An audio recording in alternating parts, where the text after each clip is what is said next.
Je te refais le clap.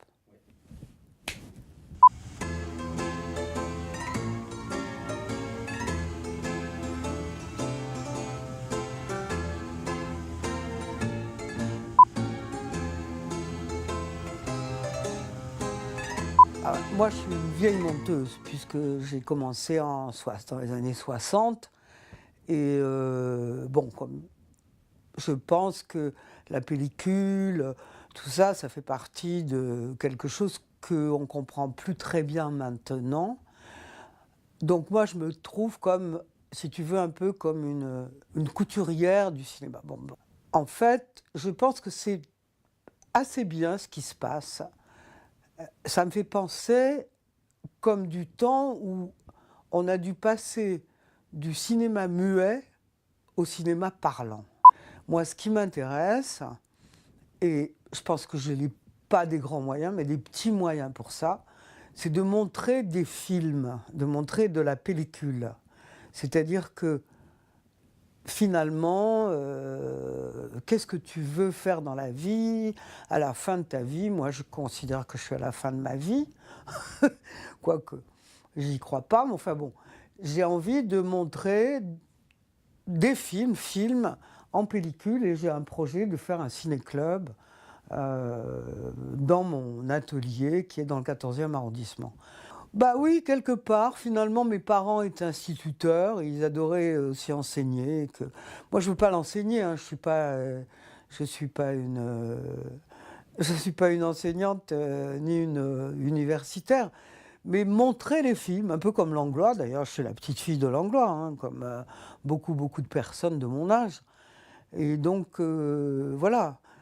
Et comme j'ai une collection de films à la Cinémathèque, et aussi à la Cinémathèque de Toulouse, en 16 mm. Comme tu sais, j'ai collectionné avec mes cinémas énormément de copies.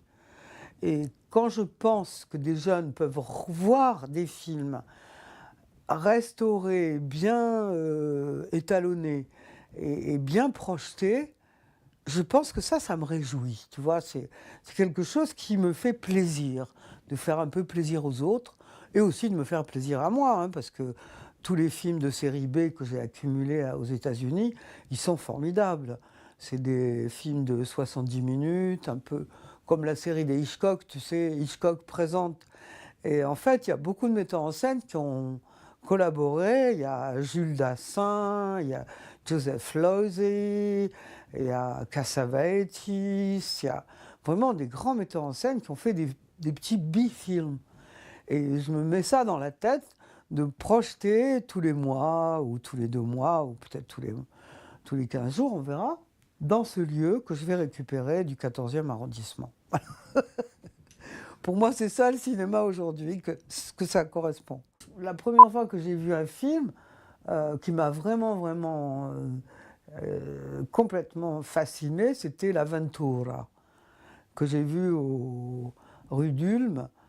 Et ce film était long, était incroyablement beau. Je me suis dit, mais c'est pas possible, j'ai envie de faire du cinéma, vraiment. Monica Vitti était sublime, les gens se trompaient, alors que dans ma famille, jamais on aurait pu se tromper, enfin, ou que l'homme, en fait, se trouvait comme un espèce de salopard, mais que les femmes acceptaient ce salopard. Enfin, c'était vraiment pour moi, et on était peu nombreux dans la salle, parce que c'est un film qui a défrayé la chronique du fait qu'il durait plus de 2 heures, je crois.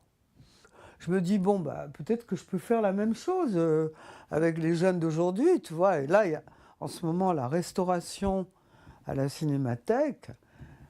Et hier soir, j'ai vu Les Ailes du désir. Mais écoute, photo Henri Alcan en 35 mm, bon, ça a été digitalisé très bien par Wim Wenders. Bravo Wim Wenders. Mais c'est d'une beauté, c'est vraiment très beau, quoi. Et si tu as les moyens de le faire, même s'ils sont petits, que ça te fait plaisir, moi, c'est ça que j'ai envie de faire.